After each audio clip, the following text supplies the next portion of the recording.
Good morning. My name is Dave Robertson, Planning Operations Section Chief with Team 8. Today's Sunday, August 8th, and we are talking about the Devil's Knob Complex. Starting up north in Division Bravo, we have the Smith Fire and the 431 Fire.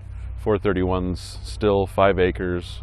It's plumbed and been mopped up, but we have had some problems with the fire below it, the Smith Fire, as it increases in size due to the lack of resources and its lower priority compared to the other fires and their proximity to values at risk. The Smith Fire is now approximately somewhere around 200 acres, and we're still trying to figure out places to put in control features to be able to be successful to hold that fire.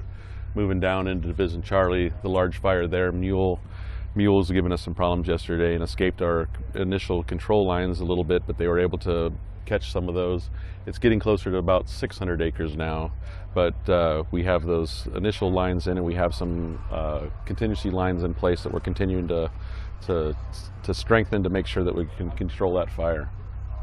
Moving down to Delta, the Big Hamlin Fire continues to give us problems just with the terrain and the fuels that it's in, and trying to find control features that are going to give us success to be able to hold that fire.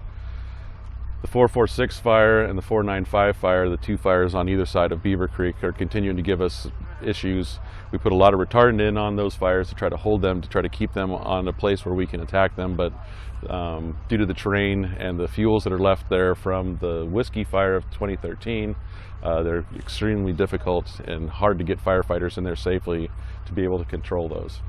The other fires in Division Delta have been put into patrol status to some degree, and some of them we're getting close to being able to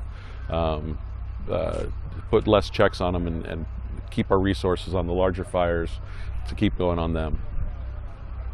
Moving down Division Zulu, the Wildcat Fire, same story unfortunately. Due to the terrain, the amount of resources, and the fuels that it's in, continues to give us issues. We're trying to lock in the south and east sides to try to get that fire corralled so we can plumb it and start mopping. Dismal Panther continue to be mopped deeper and almost into patrol status. In Division Whiskey, the Section 30 Railroad Fire, we've got line around it. The spots have all been caught. We continue to mop up to make sure that that one's not going to give us any more issues, so we can start using those resources in other key areas. Down in Tango, Little Applegate, same story unfortunately. So it's the story of the year. Tough terrain, lack of resources, difficult fuels, but we're still making progress on it. It's not getting away from us, and the other fires are in patrol. And that's it for today.